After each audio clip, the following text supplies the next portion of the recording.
mais uma vez, a jornalista Karina Michelin, que mora na Itália, está em Milão. Karina, mais uma vez agradeço aí pela participação. Boa tarde para você. Qual é a situação quanto à vacinação na Itália? Está andando? Porque tem gente que acha que o Brasil está tendo, só o Brasil tem problema para comprar vacina. E o Brasil está ali em quinto em números absolutos. Mas França tem tido problemas, Suíça também. Ontem tinha uma matéria longa, né, falando dos problemas que a Suíça encontra, e um país rico, encontra para a compra de vacinas. Como é que está na Itália especificamente, na Europa de um modo geral? Mais uma vez, obrigado pela participação. Boa tarde, Luiz. Boa tarde, Amanda. Boa tarde, Silvio. Boa tarde, doutor. Boa tarde a todos os telespectadores da Opinião no Ar. E eu fiquei feliz com essa notícia do doutor em relação à vacina brasileira, porque, embora a Europa seja um país, uma concentração de países considerados de primeiro mundo, estamos muito atrás do Brasil em relação às vacinas e à vacinação. Bom, para quem não sabe, a União Europeia é composta aí por 26 países, né? Porque o Reino Unido saiu, teve o Brexit, e eles estão, a Comissão Europeia, que é presidiada aí pela Ursula von der Leyen, se ocupou dos contratos das vacinações. Na verdade, eles ficaram mais concentrados, dizemos assim, na parte econômica dos países do que na própria vacinação. O que aconteceu? Que hoje a União Europeia se encontra sem vacinas, porque a AstraZeneca, com o contrato que foi feito com a União Europeia, não conseguiu cumprir as datas do contrato, até porque as vacinas se tornaram nacionalistas, né? Os países que conseguem produzir vacinas serão aqueles que conseguirão sair muito mais rápido da crise. Então, por isso que eu digo sempre que nós estamos vivendo uma guerra geopolítica, onde a arma é a vacina e o território é a economia. E hoje a União Europeia se encontra em uma situação de guerra, porque de união virou desunião europeia. Cada país está buscando aí alternativas para poder ter a vacina, porque não foi possível a AstraZeneca fornecer a vacinação, e até por questões aí no início do ano, quando, não sei se vocês se lembram, quando Macron e Angela Merkel colocaram em dúvidas, né, a eficiência da vacina AstraZeneca, muita gente que já estava na fila para vacinação não foi vacinada, porque você sabe que a vacinação não é obrigatória, né, por enquanto, aqui na Europa, e as pessoas não quiseram a vacina AstraZeneca. Com isso, a crise aumentou ainda mais, porque não se tem vacina, não tem de onde produzir vacinas agora em um curto prazo de tempos, sendo que a maioria dos países estão preocupadas com o seu povo, que é justo que seja assim, né? Os Estados Unidos, que produz Pfizer, se concentrou toda a vacinação na população americana. Lá são 400 milhões de pessoas. Não é fácil produzir milhões e trilhões de doses assim num passe de mágica. Tem a famosa, essas vacinas têm que ser feitas as 2 doses.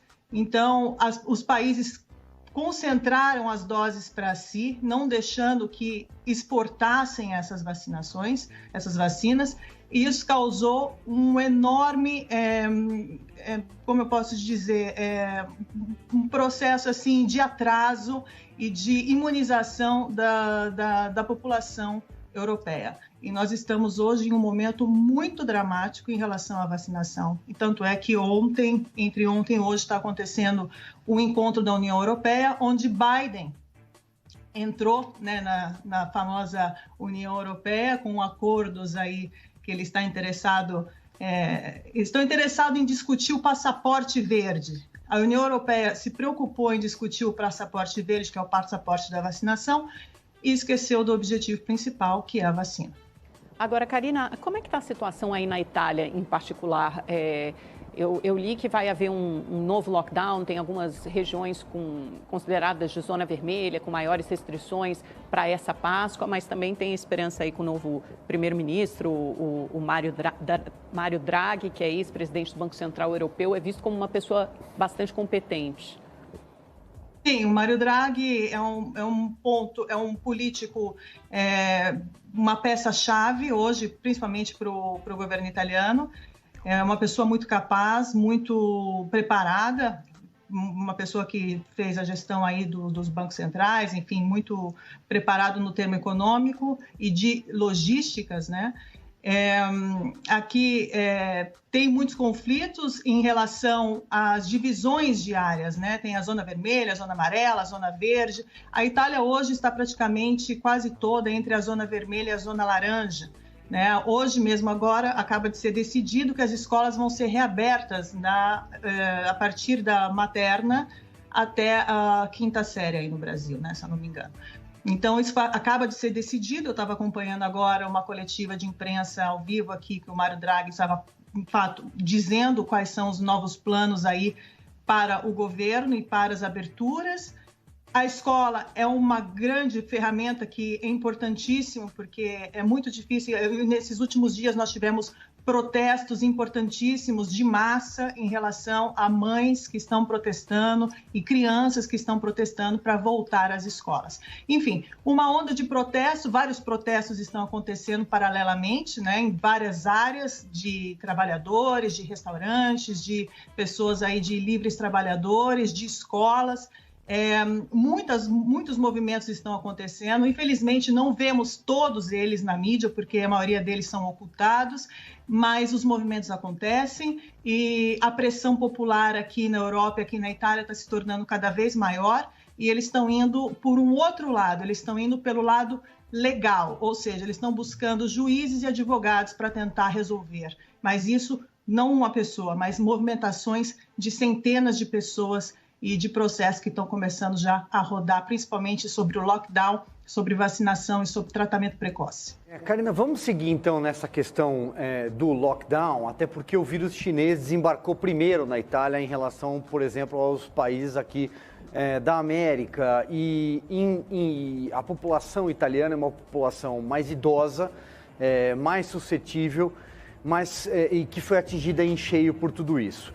Mas vamos voltar no lockdown.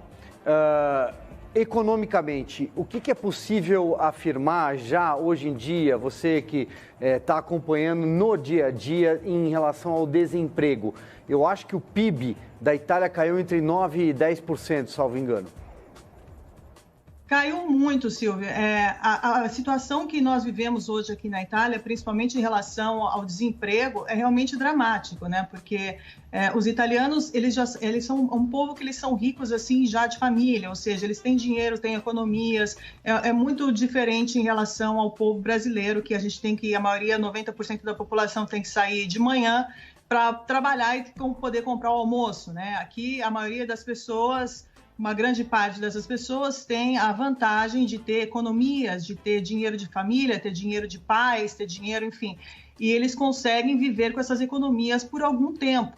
Só que esse tempo, a gente já está falando de 1 ano e meio de lockdown, visto que você falou muito bem que a Itália foi o primeiro país a ser afetado aí por essa crise, por essa pandemia, por esse vírus.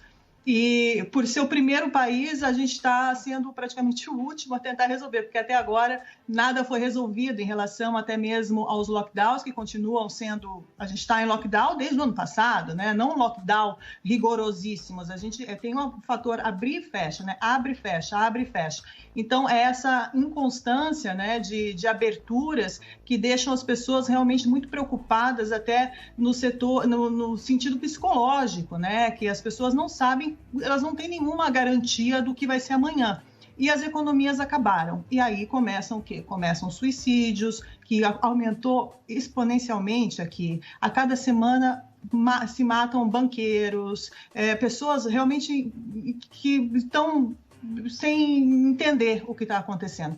E tanto é que o lockdown, esse é o problema do lockdown, porque a gente sabe muito bem que o lockdown ele serve para não entupir os hospitais, né? Para que os hospitais possam tratar de todo mundo.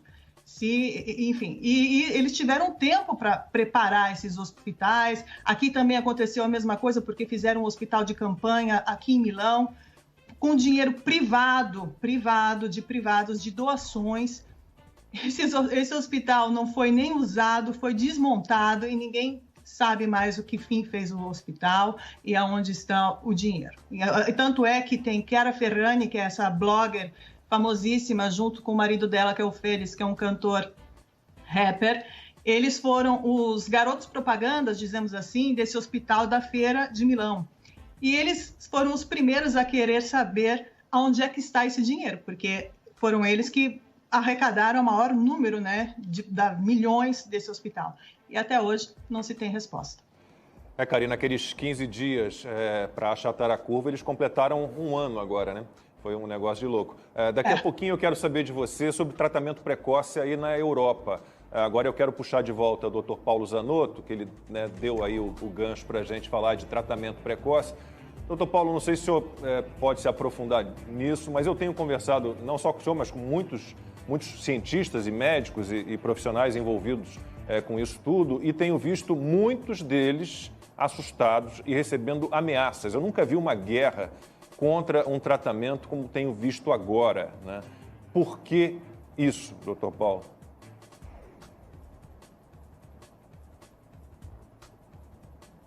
Estamos sem o seu áudio. Não sei se o microfone está fechado.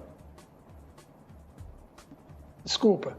Essa é a pergunta mais importante acerca dessa pandemia como um todo. É claro que tem uma agenda política e tem pessoas que realmente acham que esse colapso social e econômico pode facilitar numa competição por relações hegemônicas entre diferentes ideologias e formas de poder. Isso é tão óbvio, é tão descarado e é tão patente que é aquela história de a gente ter as novas roupas do rei, né? Como se a verdade fosse a mentira. Então, eu acho que... Eu não vou comentar sobre isso. O cancelamento é total e completo de qualquer pessoa que se manifesta no sentido de expor essa gigantesca farsa. Então, eu não quero discutir isso aqui. Você sabe muito bem o que está acontecendo. É uma total falta de vergonha. O povo brasileiro está cada vez mais consciente do que está acontecendo. Independente de fact-checkers, de pessoas que tentam controlar o entendimento das pessoas, isso não está acontecendo e as pessoas estão entendendo claramente o que está acontecendo. Isso vai ter uma repercussão extremamente séria. A gente sabe de várias ações importantes acontecendo em vários lugares do mundo, envolvendo cortes e tribunais internacionais, e essa história não vai acabar muito bem para várias pessoas. Eu espero que o povo se organize e entenda que ele tem o direito ao tratamento que ele escolher com relação à liberdade do médico de poder receitar. Eu não vou mais comentar sobre isso. Eu só queria falar um negocinho sobre o lockdown, que é uma coisa interessante. Novamente, quando a gente vai criando narrativas improvisadas e que interessam à reposição hegemônica, a gente geralmente desvia completamente da ciência, que é tão usada hoje em dia de maneira completamente, absurdamente incoerente. O coronavírus, o SARS-CoV-2, de onde é que ele vem, pessoal? Ele vem de morcegos. Como é que vivem esses morcegos e como é que eles se espalham entre os morcegos? Em cavernas. Os morcegos voam durante o dia, no final do dia eles se concentram em cavernas e ficam se lambendo e passam vírus de um para o outro. Então esse é um vírus que é desenhado, desculpe, mas existe uma pessoa chamada Charles Darwin que mostrou uma relação muito importante na realidade, que é a evolução. Esse vírus evoluiu, senhores, para ser transmitido em ambientes confinados. Essa é a biologia dele. E isso está sendo desprezado pelas construções e narrativas improvisadas que servem a agendas de reposição hegemônica, mas que não respeitam a ciência, não respeitam o conhecimento que a gente tem da biologia, não respeitam o entendimento de evolução, absurdamente falaciosos. Entendeu? Então, deduzam daí o resto. Num país como o Brasil, que tem 15 milhões de pessoas vivendo em favelas, né, as cavernas, as nossas cavernas, elas, né, abrigam muita gente. São 8, 9, 10 pessoas num cômodo, às vezes. Doutora, eu sempre tenho um pouco de dificuldade em acreditar, a gente coloca tudo como se fosse, né, como se fosse na conta das narrativas, mas o fato é que mais de 150 países pelo mundo adotaram e continuam adotando lockdown. E a gente não está na fase inicial mais da doença, né? A gente já está numa fase que a gente tem um ano de literatura, de experiências produzidas pelo mundo inteiro e esses mesmos países, quando o vírus, quando a transmissão comunitária, quando o contágio aumenta, eles recorrem de novo ao fechamento porque agem pela lógica e dizem que como as pessoas são vetores do vírus, quanto mais a gente se encontra, né, quanto menos distanciamento social se tem, mais se transmite o vírus. Essa é uma lógica, parece ser uma lógica muito simples por trás do lockdown e os números mostram que muitos países que adotaram de maneira mais isso. eficaz... É a minha pergunta para o senhor. Países que adotaram de forma mais eficaz, como o Reino Unido ou como Portugal, de fato tiveram uma queda relevante nos casos e têm conseguido agora manter em níveis mais baixos. É óbvio que muitas vezes quando esses países reabrem, a contaminação aumenta de novo, que é uma prova de que quando as pessoas se encontram, a contaminação aumenta. Então, o que eu quero saber é isso, é só o mundo inteiro está errado e o Brasil está certo? É difícil, né, chegar a um denominador comum, aparentemente. Primeiro, deixa eu tentar explicar uma coisa. Os dados que você sempre fala, agora que você falou nesse momento, não são esses. Os dados mostram que a probabilidade de você se infectar num ambiente confinado é muito maior do que você estar num ambiente aberto, com troca de ar e onde você mantém um distanciamento social. Lockdown não tem nada a ver com distanciamento social. Lockdown é um sistema de shutdown, tá? Um sistema de shutdown, onde você encerra todas as atividades de maneira horizontal, sem nenhum tipo de critério, onde você verticaliza o distanciamento social em termos de prioridade. Então, é um conceito equivocado, primário, estulto, extremamente primitivo. Agora, na verdade, isso era feito, de alguma certa forma, durante as pestes no século XIV, assim por diante. A gente está no século XXI, e a gente sabe muito bem que não existe evidência mostrando o que você está falando. Muito pelo contrário, a evidência é quando você confina pessoas, e a evidência, inclusive, começou a sair de Nova York no ano passado. Não é verdade, né? doutor, existem milhões de estudos, eu falo com estatísticos todos os dias que me apresentam estudos de quando você reduz a mobilidade urbana, você consegue ter efeitos em diminuição do número de internações e de casos. Mas é lógico. Veja, se eu der um tiro no paciente, eu reduzo a doença. Qual é a lógica em você fazer um shutdown, eliminar toda a economia e atividade social, deixar as pessoas agora começarem a se suicidar ou destruir a economia de um país porque você acha que você está sendo lógico? Existe uma coisa, Amanda, que chama custo-benefício e risk assessment, entendeu? A gente já sabe hoje em dia que as pessoas confinadas transmitem o vírus melhor. Então, na verdade, o lockdown gerando confinamento não tem nada a ver com distanciamento social.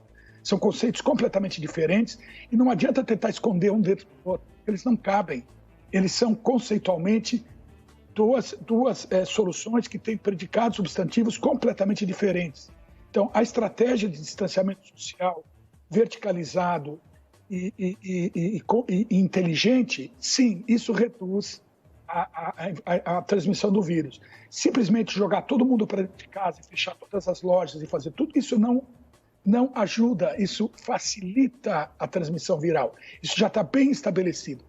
As pessoas estão confundindo as duas coisas. As pessoas veem redução de contato social como redutor de transmissão. Portanto... E que você contasse, na verdade, para a gente